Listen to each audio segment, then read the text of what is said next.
This is Auteur Detour, wherein three film lovers travel through the filmographies of cinema's most important directors in hopes of finding a greater understanding on the other side.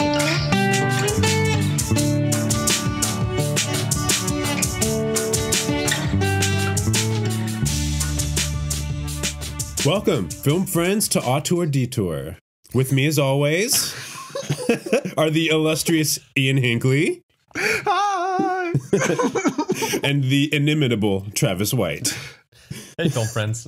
You like that? I almost said invincible Travis White. He's bulletproof, everybody. My name is Chris Balaza, and on this episode, we are covering Great Expectations, the third feature film from our guy, Alfonso Cuaron. Released in 1998 and loosely based on the classic novel by Charles Dickens, Great Expectations stars Ethan Hawke as Finn Bell, a rags-to-riches, laborer-turned world-renowned artist whose life is turned upside down by a trio of unusual characters. The film begins with young Finn graciously helping out escaped convict Arthur Lustig, played by Robert De Niro, who were kindly asked to not think about again until the movie's almost over. Afterwards, Finn and his guardian Joe are called to a gardening job at Paradiso Perduto, a dilapidated mansion owned by the richest woman in Florida, Mrs. Dinsmore, played by the late Anne Bancroft. There he meets a young girl his age named Estella, who he grows to become close friends with over the years due to his regular visits. The two eventually have a near-romantic encounter before Estella, now played by Gwyneth Paltrow, decides to up and leave for school abroad without telling Finn. During his time at Paradiso Perduto, Finn had been working on his painting, and one day, years later, is approached by a lawyer and notified that he's been offered to present his paintings in an all-expenses-paid show in New York. While there, he reunites with Estella and meets her fiancé Walter, played by Hank Azaria. Finn and Estella have a couple will they or won't they moments. Estella upsets Finn by failing to show up to Finn's opening night, and eventually gets married to Walter. Estella does, not Finn. Finally, the heartbroken Finn is approached by none other than Arthur Lustig, the convict he helped out at the beginning, and we learn that it was Arthur who was Finn's benefactor all along. He set up the show, he paid for the expenses, and he even bought all of Finn's art. Fleeing some shady associates, Arthur is stabbed on the New York Metro and dies in Finn's arms. Now, distraught at this avalanche of stuff that just happened to him, Finn moves to Paris, where he becomes a successful artist, pretty much just like that, because that's how Paris works. One day he returns to Miss Dinsmore's... They love art in France. Exactly. It's like insta success. One day he returns to Miss Dinsmore's mansion and coincidentally runs into Estella and her young daughter.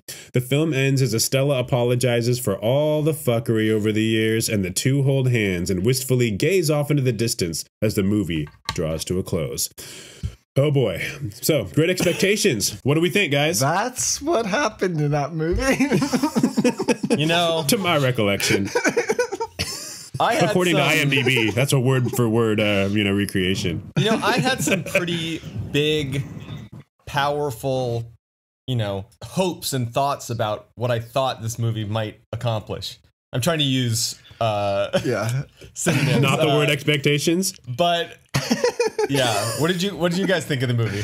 I think it's a train wreck. It's kind of a beautiful train wreck, right? Like in the like way that it's shot and that kind of thing.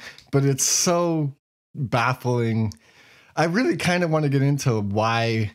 I don't know. I want to hear if you guys agree, but like it just falls apart in such a strange way. I think it's ridiculous, like from the first shot. I think it's like asinine and like pretentious, and I think it's the worst movie of that Alfonso Cuaron's made. And the fact that it's like beautiful and makes it even worse because it's like, you know what I mean? Like it's so off. It's out of its mind. I don't know. Yeah. What do you think, Chris? How'd you like it? Yeah, totally. I was never at one point was I really that invested in this movie. And it doesn't even feel like a Cuaron movie, honestly. It doesn't even feel like a Lubezki movie. I mean, some of the stuff, I guess, looks pretty enough, but not in the same way as like a Little Princess or other stuff where... Well, the thing that does look really pretty to me was like the locations, the way that he shoots sets in a weird way, like the way that he wanders around the mansion. Really cool. I like the mansion. And like, even though I think that the kid actor that's young Finn sucks, but It's fine. Just the way that like he's in those scenes were almost the ones that worked the most for me, even though he was bad, because just the way that he's dealing with nature. And I love the way that Cuarón shoots, like not nature, but physical animals besides the little fish, like the little fish in the water, like the and fish stuff like and that. the moths on the moths on the light bulb, all that kind of stuff. Right. It's really beautiful. I like how he shoots things in disrepair as well. You know, that stuff that's crumbling and falling apart. I love like a Baroque tableau, you know, and this, like, I love all the footage in the mansion, although, you know, hiring Anne Bancroft, who I think gives the best performance in the movie, but also like, or I should say she's like the best, she's the best actor in the movie, but exactly, like the part makes absolutely no sense. I'm like, she's like a party animal. Why is she stuck in this mansion? You see no sign that she has any anxiety whatsoever. You know what I mean? About leaving the house. She's like, a guy left me, but like, so I hate men, but it's like, she has there's no kind of like bitterness coming from her. It's totally like, my big complaint about the movie, I guess, I mean, you know, amongst like a litany of complaints, is like it hits these kind of like story beats of the book without kind of like earning any of them, right? I mean, it's like it takes this huge book, condenses it into this film where you like hit some plot points, but there's almost, you feel, I mean, if you're me, like basically no connection to the story, and the whole thing's supposed to be held together by the relationship between Ethan and Gwyneth, and because why? Because she's pretty, and because he like draws a few of like the ugliest pictures of her you've ever seen. Right. Thank you. Seriously, dude. Oh my god, thank you. Wow. Like that's what you came up with? This is the hardest part for me of going into this podcast, was I'm like, am I gonna be the one who like reveals himself as somebody who doesn't understand art? Because that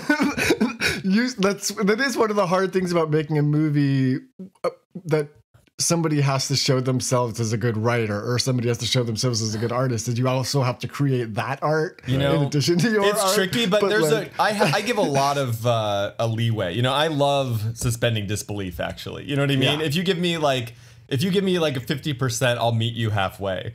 But this movie is so sure of itself, and it's like, you know, like I said, like it's kind of pretensions, that you just like have to just like wonder in bafflement. And like I watched it with like a small group of people, and we were like just cracking up at almost every scene. Like it was like nonstop. It was like yeah. I mean, the Chris Cooper we didn't mention in the intro. That's another one. He's good too. He's really good too. You know, he's really good. He's good. Yeah. And like, but that scene when he gets, you know, he shows up at the art show and like has it's just like embarrasses himself. Thank you. I'm not smart at talking, and I'm glad I have a podcast.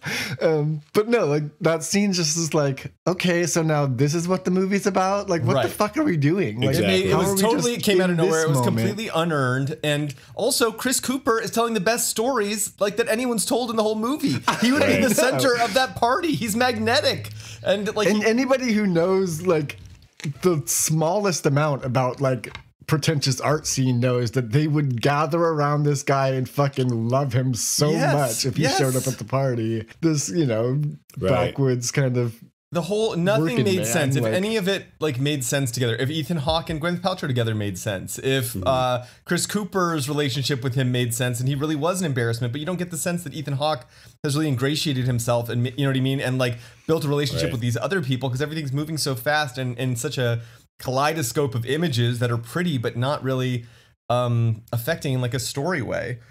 But yeah, well, I think that's the biggest problem that the movie had, and I think we've already kind of hit it, is that like it didn't have a story to tell. Like I think that what he ended up trying to go with was following the romance of these two, which just didn't exist, and it's not even what the movie's or the book is about, you know? But I think that that's what Cuarón was trying to grasp onto. And so that's what you end up following. But really, it should have just been like the story of him coming of age as an artist or something like that. Whatever it should have been, it wasn't there.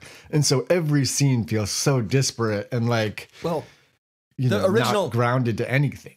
So full disclosure, I have not read the book, but I do know that like he's not an artist in the book, and that the whole point of like, you know, the novel is about like, you know, somebody trying to be able to support themselves in society and make their way through society. And like being an artist in society is like kind of like a cheat code. You know what I mean? Like it's kind of like, it's not really being in society. It's kind of being on the outside. And like, I don't know. I don't really feel like it ever, that ever gelled for me. I don't feel like that, like him being an artist, like made any sense within this kind of a story where it's all about kind of class and stuff like that. You can, you know, people who are rich and want to be artists, like often like, you know, kind of put themselves on the kind of outskirts to like do art. And like people who are poor who become artists, like, yeah, they go to parties, but they're not like you said, Ian, like the art scene loves like outsider people. Like that's kind of how they function. And so it kind of was nonsense. But the other odd thing, besides like not having a story, is just, you know, A Little Princess had this beautiful magical realism to it. And this movie starts with a scene where Robert De Niro emerges like a fish out of the water in the middle of this like giant bay where there's no way he could have possibly snuck up on young Finn. Right. So it has this element of magical realism. And again, magical realism mixed with like Dickensian, like kind of like class study. It's just a very odd mix. And I think and it's funny because it's like, it's also an odd mix for like Robert De Niro. Like when you just see his face underwater, you're like, that is not a magical man. That is like a hard scrabble city guy. And when he threatens Finn, it's like, it's scary, you know? And then when he comes back at the end, you guys, I swear to God, they did not make him learn a single line at the end of that. Like he was just like babbling and singing again and again the Springtime in Paris song. Like he sung that song like 10 refrains. And then after they shot him, he sang it one more time. I mean, that final, it's not like I was checked out because I wasn't. Like, but that final, whatever, last half hour of the movie or something is so fucking weird that I wasn't, it's not like I had like checked out and was like, what the hell is going on? It was more just that I was just like, okay, anything goes. And, you know, I mentioned last week, I had seen every part of this movie multiple times before because it was always on HBO. I don't know that I'd ever like sat down and watched it all the way through, but like I had seen every scene. Like I remembered the Chris Cooper scene so specifically. I remembered the De Niro scenes, both of them, so specifically. And like mostly I remember just Gwyneth Paltrow getting, you know, naked and getting painted like the whole time, you know, like that's what another fucking horny Cuaron movie. But like it almost works better in that way, although it never worked for me then either. But like just thinking about that last half an hour is just like when De Niro comes back and it's like, I don't know. It's fucking. Well, he's just like, I'm so glad to see you here, my boy. And it's just like, what are you doing? Like, he doesn't seem like the city guy, like the thug convict that you met in the beginning at all. He just seems like a different person. And even like Ethan Hawke having like, obviously this was a big moment in his life. He's got like the added narration that they added after the movie was made, you know, but just to like give him some sort of weight into that moment that had happened when he was a kid. He's got, you know, whatever. He's got like this weird fatherly affection for Robert De Niro, this guy that attacked him once in a bay. Right. It makes absolutely no sense. Again, it feels like that whole sequence too is condensed down. It goes to they're being reunited, to them like escaping thugs, to him riding with him dead on the train car, and Ethan Hawke's face when he's just like I just feel like it's him out of character, like just being like, what the hell is going on in this movie? And his face is just completely blank and he's just looking out the window and he's like, it's as if he's charged with like finishing the film and making it make sense. And he's just like, there's no coming back from this. No, just so much in this movie just doesn't work. I mean, what I really love about Cuaron and the rest of his films and the ones before it even are the way he just kind of creates his own world. And it doesn't feel like there's an actual world being created. New York is a kind of a magical place, or at least it can be when it's rendered on film correctly. And this doesn't feel like any particular New York, you know? It's like just some place. I don't know, just the way it's presented doesn't work. Some of the music, just especially with the lyrics, just absolutely do not work. I mean, not at all in the way like A Little Princess has great music, you know, not just the score, but like the actual singing and what have you. It's just terrible. I want to disagree with you for 1 second about that, because one of the only things that did work for me was that it did give me some mild amount of 90s, like, not to like invoke this man, but like this like Weinstein era of independent filmmaking, like nostalgia in me, you know, of like the like late 90s, and like having like the Chris Cornell songs and stuff like that. It's definitely, and like Ethan Hawke like screaming in the rain. It has a good soundtrack, but that's that. But I mean, but it doesn't work in the movie. It doesn't work in the movie. When they play Besame Mucho for the 10th time, you're like, I get it. I get it. Please stop. No, and when you I definitely don't think that it works in the movie, but I just mean like for my watch in 2022, right? Okay. The best thing it had going for it, besides just that I knew that we were going to talk about what a fucking disaster it was that, you know, it did like bring me back. I was thinking of Gwyneth Paltrow too, like, and Ethan Hawke. Like, they all live in that sort of like, they were the indie queen and kings of that era, you know, and it kind of like, I think about that era a lot in movies. Yeah, I mean, I don't know. There's just so many parts. I don't tend to like actually cringe very often. Some stuff's like, oh, that's not that great. But I actually kind of had to look away in certain moments, like the young kids, like the close up on the lips when they're drinking the water, and she goes in for the kiss. Like, this is awkward. So this is not appropriate. I loved it in the grossest way. Not like I was like, what? No, or even the part where like where. Yeah, or the part where like the young Gwyneth Paltrow and young Ethan Hawke are like finally in his room, and you know, her head's thrown back in ecstasy, and it's like this weird series of kind of fade-ins and dissolves and stuff as her face is contorting in this like not believable way. It's just so hard to watch. What about when the Ethan Hawke of the 80s is introduced and he has the exact same wig and shirt as Stuart from MADtv? I literally wrote in my notes. He is a doppelganger of Stuart. He's like cosplaying as Stuart from MADtv. He is. He's got the black shirt and then like the wig that is a color that literally no one has. It's so funny. I wrote on my notes when I was watching, it's ridiculous when they try to make older actors look younger by giving them the stupidest wigs or haircuts imaginable. Like, here, he's not going to look like this the rest of the movie. Oh my God. Look, yeah. Note how young he is. With the bangs, Jesus Christ. No, you know who did that good though? Just to like a random little insert. Batman Begins, Christian Bale, they like de-age him to college age just by giving him bangs, and they like make his clothes a little oversized, and then it like flashes forward to him like 30. Yeah. And it's very effective. I'll have to check that out again. Not like this movie. And speaking of like other moments that are like kind of like the Chris Cooper embarrassment scene where you're just like, you can't just throw this at us and expect us to care when like there's no build up, there's no kind of that like, much there's weight. no setup.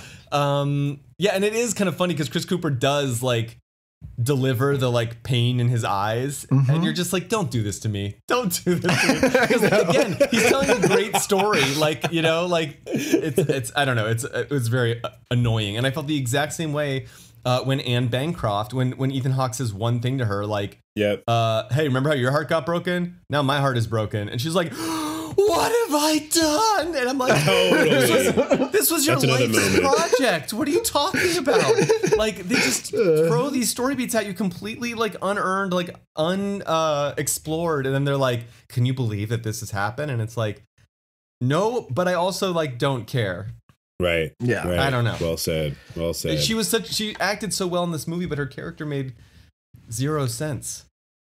So she could have any talk about old elder the different actors a little bit, because is she in Florida? I don't know where they are. I think she could Florida, step outside and get a new fiance like in the drop of a hat. You know what I mean? But her heart was broken, Travis. Yeah. Okay.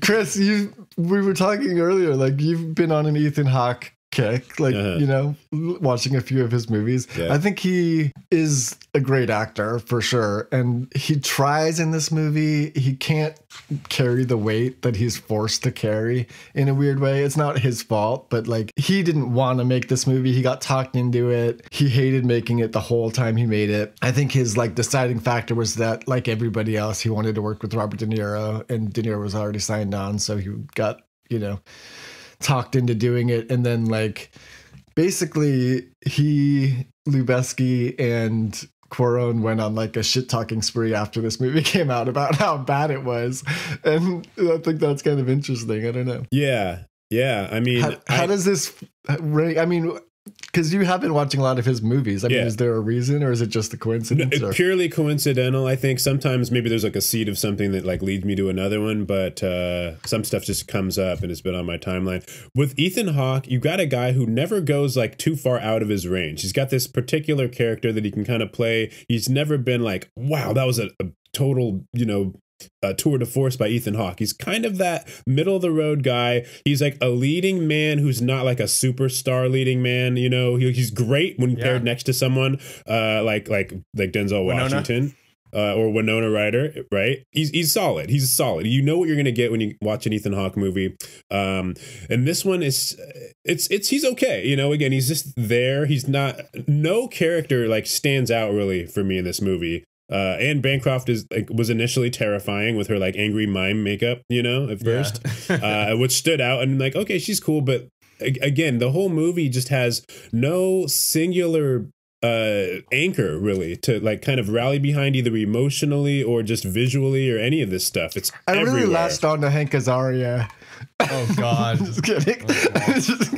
It was so funny to see him show up and like, obviously. Big fucking fan, Simpsons, but it's weird to see him in this kind of movie. I don't know. I guess he was doing a lot of these kind of movies at the time. Now that I'm thinking about it, but I totally like him better when he's just hamming it up like Birdcage or something like that. It's just this one's he's playing it straight. Good for him. But have you seen the movie? The only movie I liked him like as a straight man was Shattered Glass. Have you guys seen that movie? Yeah, but I don't remember him in it at all. He was the boss. He's really good. No, I think he's like a reporter. He's like a reporter who's talking to Hayden Christensen, and he or something. Anyway, it's been a long time, but I remember being like, because normally like pretty much can't stand that guy in movies. Like I love him as a voice actor, but he's got like just a weird kind of presence in movies. He's a cool guy, but like I just like have mixed feelings about him as an actor. But yeah, I mean, I remember. Talking about, I think we talked about narration. Well, speaking of, I didn't realize that David Mamet actually wrote a lot of the voiceover narration and told no one about it. He's like, hey, after the fact. Yeah, he's like, don't tell anybody about this. It's kind of interesting. Oh, wow. And I remember we had a discussion off camera about narration, and I tend to, again, gravitate away from movies. I don't tend to love when narration is used. And sometimes it's really good. For example, Scorsese uses it great because he pairs this voiceover narration with the actual action that you're seeing on screen. So, for example, like in Casino, we're following this really great long take, and the voiceover narration is Joe Pesci or Robert De Niro telling you how Vegas works. Like, this is how it works, and you're seeing it actually unfold before your eyes. Same thing with Goodfellas and, Larry and Bracco's character when they're walking through that nightclub, I think, for the first time, and it's a long take of, oh, he's so charming, but you can see why the narration is used and it's complemented with the things you're seeing on screen. This one, it's like an audio book where they're just telling you and you have to kind of just believe it. Like, I went to Paris. But you have to understand, like, this is the difference between something that was written with the narrative voiceover and then something that was written after the movie was shot to be like, we have to figure out a way to tie this thing together. Right. Yeah. Like, that's what this one was, and that's why it doesn't work. Yeah, and because Chris, I totally understand. There in films, narration is a thing that's brought in at the last minute as like a patch, like you're saying, Ian. There are so many movies that have narration like just the beginning and just the end, and then like a random one other time or something like that. Yeah, and that is like you can spot it a million miles away when you're like, oh, they needed to explain. This movie also had like an incredible amount of ADR. Did you guys notice that? Like almost every outdoor scene, that like the majority of lines were ADRs. It was like kind of painful, but. I actually, Chris, watched this with a movie with someone who casually said, oh, I don't really like movies with narration either. And I almost like had a fit. We had to pause the film and I had to like go through my DVD collection. I'm like, oh, you don't like film noir? You don't like film noir? But yeah, we were talking about Paul Schrader earlier. I mean, like every movie he writes, I think like almost has like an incredible narration. I mean, Mishima is one of my like favorite movies with narration actually. So prepare yourself to change your mind. Well, when it's purposeful, and when there's an explanation. It's like we don't know why is someone narrating is when it really gets to me, like Gremlins, right? At the very beginning has this narration from someone and they never ever, and it's clear, right? Like that person never shows up again. They realized that they hadn't like explained the world enough, you know? And so that was another one where it's so clearly added after the movie was made. Right. And you know, like once you realize what you're spotting, then it's like anything else where like, you know, it's just a patch, like Travis put it. This whole movie is full of patches, though. Like again, I thought it was, but the editing of the film, like even that first scene with those beautiful fish and stuff like that, you just kind of want to sit there for a second and watch them go. And it's edited so choppy that you can't appreciate the beauty of like what you're seeing, in my opinion. And I was actually like shocked that it was the same editor as Little Princess, because Little Princess is so perfectly calibrated and every decision is like so intentional, and this movie seems like such a rush hack job. And Little Princess is such like we talked about it a lot last week, like so confident in its tone and like so perfectly, like this movie goes from like broad comedy to like erotic drama to like, I don't know. It's just all over the place. We haven't. I want to get into two. Chris, go ahead. Oh, I was just going to say, touching on the editing part. The one thing I didn't like this, but the one thing that really actually got me in, that made me rewatch it again, or the scene anyway, was the long take. If you remember, it's like the earliest like bit of Lubezki. You can see where he's going to be doing this regularly and making a career out of this, was basically that 5-minute long take, or apparently long take, where the camera starts off in the sky and it zooms in to following Finn at his New York basically show. You know, he walks around the crowd and the crowd says, hey, blah, blah, blah, blah. He meets Estella.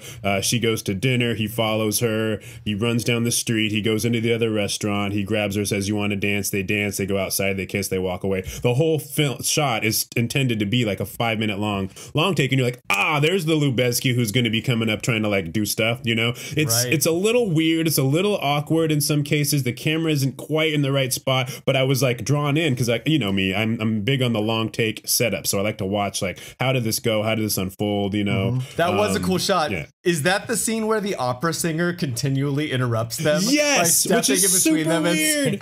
That's so weird. He's like, ugh, and he like literally cringes at her the second, like, ugh, and recoils in terror. Jenny was like, if the opera singer comes back in the restaurant, this whole, or like if she's in the taxi when they drive away, this whole movie will have been worth it. but no, and then like, how did they Directed by Tex to the Avery. restaurant so fast? You know what I mean? Because it's not cut. Like they leave and he comes sprinting right after them. He's running down the street and he goes into the restaurant and they're all casually seated with drinks on their table. Like, how do they get there so fast? They had a reservation. They caught a cab. I think that works. I don't have a problem with that. But it's like it's a little odd. But it's like 2 blocks away in New York. How would you get a taxi with that many people that fast and get dropped off? That's the magical realism. And again, I think it's like it doesn't work for this story. It doesn't add anything. I mean, the part of it that really doesn't work in all of those scenes is the intensity of that 90s era movie making, where, you know, when he screams and he's so mad and it's the music swells, and the score in this, you know, you said the soundtrack sucks. I don't disagree. I think the soundtrack is good, but it's not used perfectly. But like the score is fucking loud and like pompous and like shitty, and it does those big music swells where it's just like, you didn't earn this. You know, we keep coming back to like, you just didn't earn any of this stuff. It's such a Gen X line to say, what is it like not feeling anything? Yeah. Well, he's the ultimate Gen X actor, right? I mean, Ethan Hawke to me, like he's obviously was in, you know, Reality Bites. And, you know, even as a kid actor, he was in a lot of the early kid movies. I don't know, whatever. Cut that out. I was gonna say the thing that we haven't really talked about, which is what we should be talking about, is Cuaron in all of this. Like what, like where he was at and like what was he doing? Obviously, he's kind of talked shit about this movie, so we can't really. It's kind of boring of us to just be sitting here talking shit about this movie when he also doesn't like it. None of the people like it. And it's got 40% on Rotten Tomatoes. And like, it's not, you know, it's not interesting to just be like, but it is interesting to me that like, I thought Lubezki My jokes were funny. I'm just kidding. I'm just saying. I'm just saying. Like, I do think it's interesting that Lubeski like got pissed at Cuarón for this movie, and Ethan Hawke was just like pissed at him after this movie and Cuarón was pissed at himself. He was like, "This was my fault." Lubeski was like, he became way too obsessed with green. It became like, wow. He was like, the world isn't like this. Like, you can't just like make everything green and like. That's all you care about right now is greening up the set. Like, that's not what we're doing here. We're trying to make a beautiful movie, you know? And so he got like pissed at him about that. We talked about how he always, whatever he's working on next, or whatever he's working on, the lessons he takes from it are for the next movie he makes, you know? I just think that he didn't like, I don't know, like he didn't take the right lessons from A Little Princess or something. Do we know like, specifically what the qualms were? I know clearly they're dissatisfied with this movie, but what exactly, you know, do you think their chief gripes as filmmakers were regarding the finished product of this movie? Lubeski's big thing was he didn't like like I said, like the way that he was only focused on like setting up the sets and that kind of thing, and like didn't care about the story kind of thing, or even just like the filmmaking as much, you know. Hawke just hated the story. He came into it being like, this is a story about class. Great Expectations is a story about class. Why are we making this movie about a romance between 10-year-olds, a young artist and a fucking bitch that like is immediately telegraphed to you is not a good person, and you only are supposed to like her because she's young and blonde, basically. Like, he's like, this is not a movie I want to make. And then they like threw in some class their stuff for Hawke there, and then they also like told him you can work with Robert De Niro, and they talked him into doing it. And then the movie came out 6 weeks after Titanic, which was like, oh, shit. Whether you like Titanic or not, it's like the ultimate romance of 1998, you know, like, and the whole decade. And so completely ate its lunch. Like, there was no room for 6 weeks later for another romantic movie in terms of this kind of like a class struggle, like a rich man, poor, or rich girl, poor boy, you know, story kind of thing. So they were like, so Hawke was like, cool. So now we don't even get that. Like, that's what you decided to focus on, and we don't even get that payoff. And it didn't work. So he was pissed. But Cuarón's big thing that he was mad about was he was just like, I just couldn't see the forest through the trees. Like, I just like had this idea and it completely got away from me. And like, I look back at it and I'm like, I don't even know what movie I was trying to make, you know, like that's, and you can tell that, like you feel that. Yes. At what point, and maybe, you know, we have filmmakers here, at what point when you're making a movie, yeah, Travis, if only there was a visual component to this, that was fantastic. Thanks, Travis. At what point when you're making a movie, do you think, is it clear this is not going to be good? This is not working well, but we're going to keep on going with it. It just felt kind of, you know. Obviously, that's never happened to me, so I can't really speak to when that would happen. Of course, but I usually wake up, in you know, in the middle of the night in a reverie with a beautiful vision of basically the entire film, start to finish. No, yeah, I don't know. But is there a sense of like, you know, is there ever a point this where isn't you're working? Like, this isn't good, let's redo it, or yeah. I just say, you know, I do feel like, you know, especially directors, they have like a, you know, a visual kind of thing that they want to go for, they want to push for, and it's not, like, I'll just say, like, when you come up with a movie idea, like a script, or like what do you call it, like I don't know, any kind of like idea you have for a movie, you have to do all the pre-production. You have to put it into production. It's just this huge process where if you start like this wheel turning, it's going to be like moving for years, and it's going to like take over your life. And you have to have some amount of like, I have to see this through no matter what. And you have to find a way to like stay invested over such a long period of time, that I think there is sometimes like a kind of delusion that you have to have, that it's like all worth it no matter what, you know, like you certainly can't in the middle of directing it be like, you guys, this sucks, right? Let's call it a day. Like, right, you know, right. I think like you know, I've definitely have found myself kind of like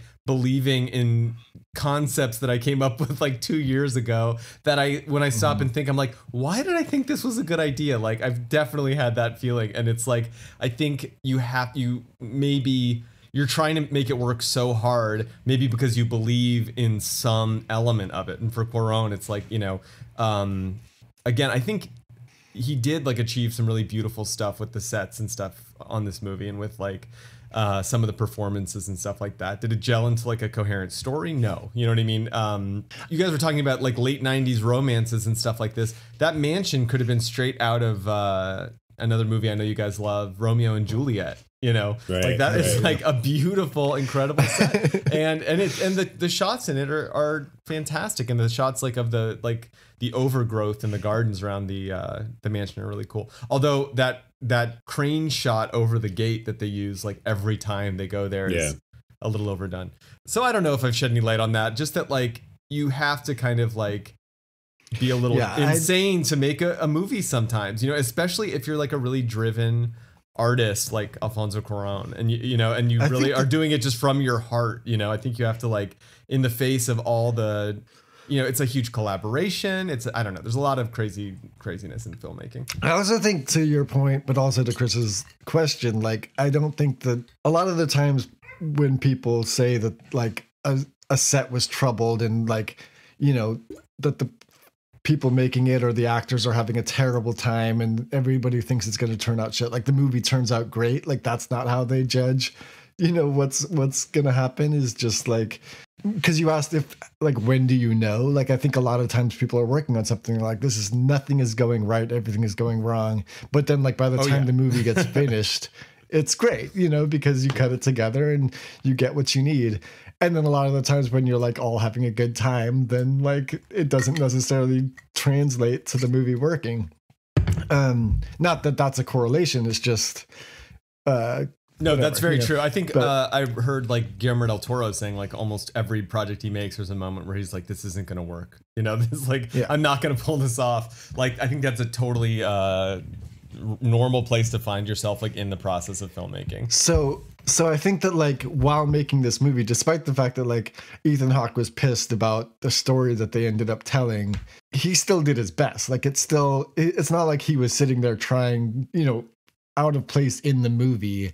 It's just that like it really just didn't come together on screen because I think that the script wasn't there. Like I think that that's that's the biggest problem with this movie, was that it was just written to like not tell a story, you know, and that can work sometimes if you're talking about like, that's why I said if this would have focused on like a Finn coming of age thing instead of the romance, it almost could have been like you said, you know, another Ethan Hawke movie was Boyhood that you just watched, and like obviously it's a very different thing than that, but like you are watching a little kid grow into a grown adult artist kind of thing.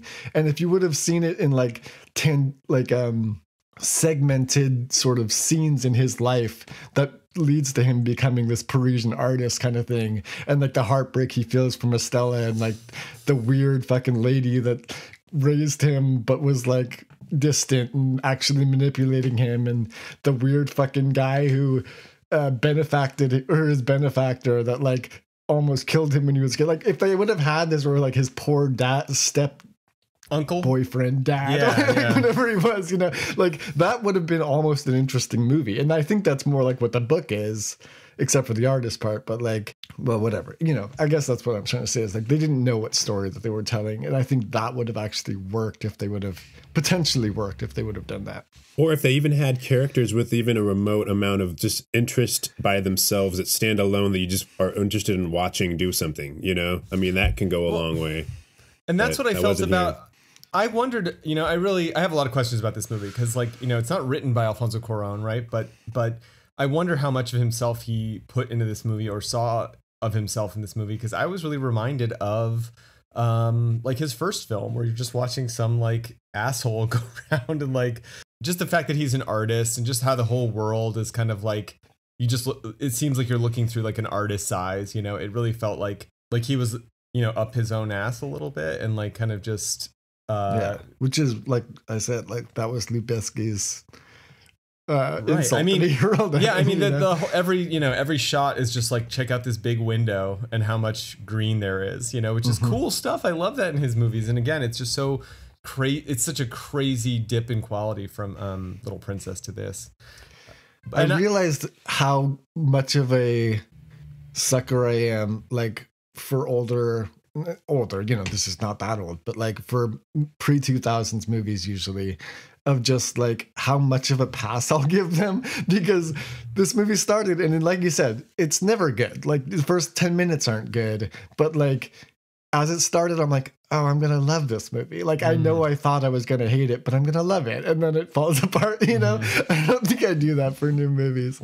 I'm just being like, oh, I'm really gonna love this one. Yeah, I mean, I always approach a movie pretty open-minded. I mean, obviously, this is an older one, and given what we know about movies and the director, of course, it's clear that it's not one of the ones that's most talked about. So I was like, I wonder why that is. I'm gonna approach this, and see what we got. And now it's pretty clear right off the bat why. Again, it's just like, what exactly is this movie? Is it a romance? Is it this kid helping this convict guy? Is he coming of age? Is he developing as an artist? It's so weird that they decided it was a romance, considering that even the movie is like, these two people suck, or at least this girl sucks. Like they never try to make her likable. Right. They give her like a moment of, oh, she's like this because she was raised by Anne Bancroft, but like she's always a bitch to him. She's never like sweet. Like the best thing that she does for him is fucks him in his room. Like that's she never like gives him anything. Yeah, it's weird. Yeah,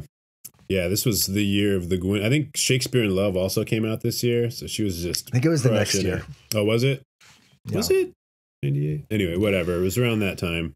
7, I think, came out not long after that. Yeah, she was all over the spot, but she's again just a non-character. So many of these characters that just show up and like almost phone it in. Anyway, we're kind of beating a dead horse here, but yeah, we can end early. This doesn't have to go a full hour, but yeah, I was just gonna say like, and I mean, the fact that it is such a radical departure from the book, when again Little Princess was also kind of like a bold kind of retelling, a reworking of the original book.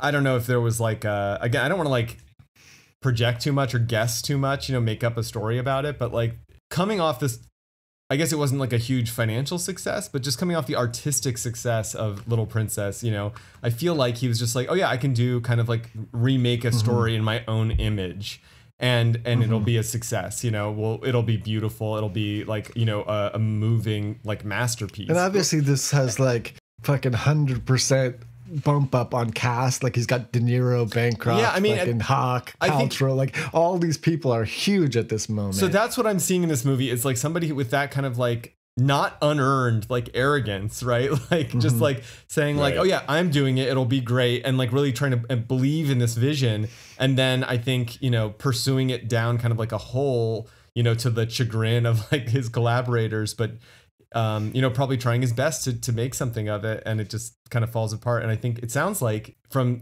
the experience he had on this that he learned like a kind of a lesson about like, how to stay kind of centered and how to make good movies. I don't know, because all the rest of his movies are pretty amazing.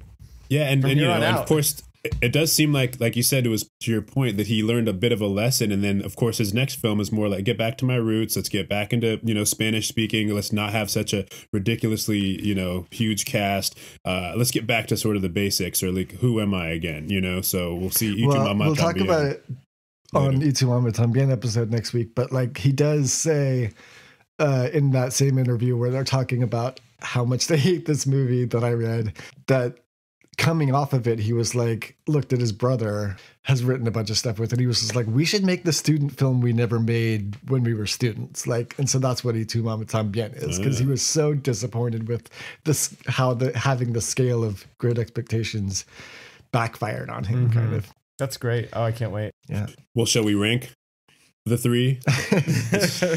Kind of a no-brainer probably, but what do you guys think? Before I do that, I don't know.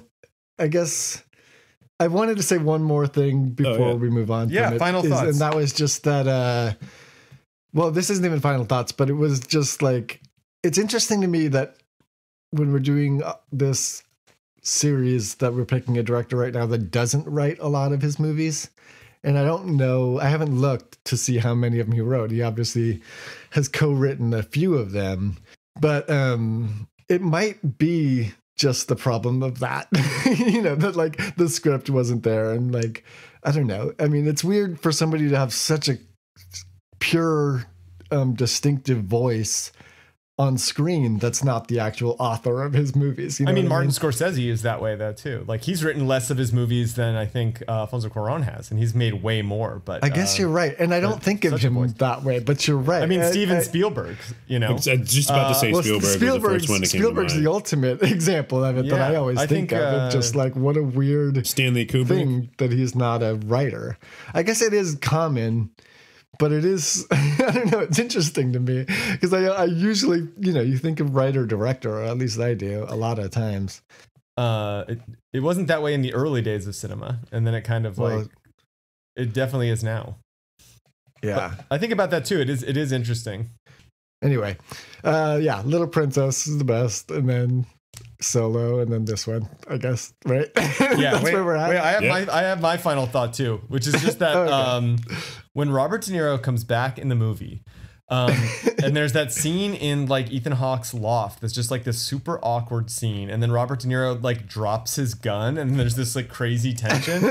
Like that scene is so stupid and ridiculous, like in the context of the movie, but out of context, there's an incredible amount of tension in that scene, and I feel like he was feeling a little like like Martin Scorsese inspiration from working with Robert De Niro. Like he was really going for it, like maybe like even in the editing and stuff like that. And I don't know if that's accurate. You think so in the last scene? I felt like that in the first scene that he was in. Like I feel like in the last season that he was in, there was no, I don't even know what I was watching, but it was like no tension or the like mumbling, the dropping of the gun. I really felt like that was like a very Martin Scorsese kind of thing. And then I do feel like he was like letting Robert De Niro ad lib when he kept singing that same stupid song over and over again. They're like, yeah, you came up with like you talking to me. You can come up with something good. This is to save this movie, right? De Niro's probably my favorite actor. I think he's a lot of people's favorite actors, obviously. But this is my favorite era of De Niro. It's like this like post like midnight run through up until he gets into like the analyze this era, but this whole era that's got like the Casino, like Goodfellas, Jackie Brown, exactly. And then, I love Copland. Like we've talked about Copland a lot, the three of us, because I want you guys to love it as much as I do. And I think he's so good in it in a smaller role. When he starts taking these sort of supporting roles and he's like coming into himself as like a older guy that hasn't really, I don't know, he just carries so much weight in these sort of smaller roles. And even in, something like Casino, where he's not like the lead of the movie, like he's kind of giving or not Casino, sorry, I meant Goodfellas, where he's like giving the star the sort of front seat, but like he carries the movie in a lot of ways with his power. I don't know. I just love this sort of era of De Niro. And when he does pop up, and it's so fucking weird, like you said, to see him in this movie, but I do like the intensity. Like I looked at Angela, my girlfriend, and I was just like, oh my God, he's just so fucking good. Like when he's just like, quiet, or whisper, whatever he says. I can't remember because but it was like, I was like, he's so fucking intense. Like my favorite De Niro cameo, of course, is in Terry Gilliam's Brazil, where he's Archie Buttle. He's basically like a superhero who shows up for like a second and then just like repels out of the window, and that's basically all you get. Like that was excellent. Thank you, Robert. Thanks, Bobby. Yeah. I mean, obviously, if you want to go back to like classic, whatever you want to call it, De Niro, of like the Raging Bull, Taxi Driver kind of era of De Niro, I'm not going to be like, nope, you're wrong, that's not the best De Niro. But I just love him when he's like able to sort of, play these sort of weird supporting roles he plays in the 90s. I don't know. It's and really given our age too, I mean, those are when we would most have been online for Robert De Niro, like as he is in that. I don't know, too. Sort of, maybe. I also kind of was like, this was a weird era for him, though. Like, I feel like when I just didn't, even when I remember, because, we were of age to understand these kind of things when this movie was coming out. And I did feel like at the time, like, kind of weirded out that he was smaller characters in these movies, because to me he was like, might as well have been Brando or like any of the, like, it was like he was redefining his career at this stage, and then he makes like Analyze This, and like his career completely shifts again into like the weird comedy phase of his last 20 bad years, grandpa stage. You know, my favorite actor did a similar thing in the 90s and kind of like transitioned to like supporting roles, and was also like just kind of like blew you away in these parts. And I'm talking, of course, about Bill Murray, who has like incredible cameos or smaller parts in, I mean, I guess Rushmore is kind of one of them, but also I'm thinking of like Ed Wood and Kingpin and stuff like that. Well, that's just a little later. Just kidding. I'm kidding. But in that 90s era, I mean, like but just weird, like let's just have Bill Murray in this movie for just a minute kind of a deal, which was a trend at some point, you know? He would just sort of show up. And I guess that was the deal with Bill Murray, though. I remember hearing about how literally the directors would ask him to be in his movie, but they wouldn't know until like the day of the shoot. They'd be like, he just shows up, you know? And they're like, well, we had someone actually scheduled for this part, but now we got to step aside because Bill's actually here. So obviously we're going with him. This is going to tie it up in such a perfect little bow, though, because Robert De Niro and Bill Murray and Uma Thurman, who is Mrs. Ethan Hawke at the time, and also the ultimate 90s Weinstein girl, made Mad Dog and Glory, which is like fits so perfectly into that era for both of us, of like Bill Murray showing up and Robert De Niro showing up in these weird roles that like they aren't, you know. That's a weird movie. I still kind of feel like their parts should be switched, but I like it. Yeah. I mean, if they had been switched, that movie wouldn't be anything, though. Or would it be way better? What do you? I'm saying it would be better. It would work better. We'll never know. We'll have to cover it someday. Maybe. Somehow. All right. I guess we can be done. Are we done? Yeah. I mean, I have the same ranking. I mean, that's in the bed. Yes, obviously, you know, Little Princess, Solo con tu perra, and then way down there. Somehow way down there is this one. Like, ugh. It's so sad to me that we're like one good movie to two bad ones. Like, hey, you know what though? We're getting it out of the way now. I mean, I think we've all seen the rest of what's coming. So, like, you know, there's a lot more awesomeness. Great movies from here on out, I'm pretty sure. I mean, I haven't rewatched E2 Mama or a couple of the other ones like since they came out, but I mean, they're great. Yeah. And we're working through these. I mean, we're almost fucking halfway done. Yeah. That's crazy. Looking forward to it. All right, guys. It's been a pleasure. Until we meet again. Film friends. Bye. We'll see you next time. All right, film friends. Bye, film friends. Thank you for listening to Auteur Detour. We'll see you again next week.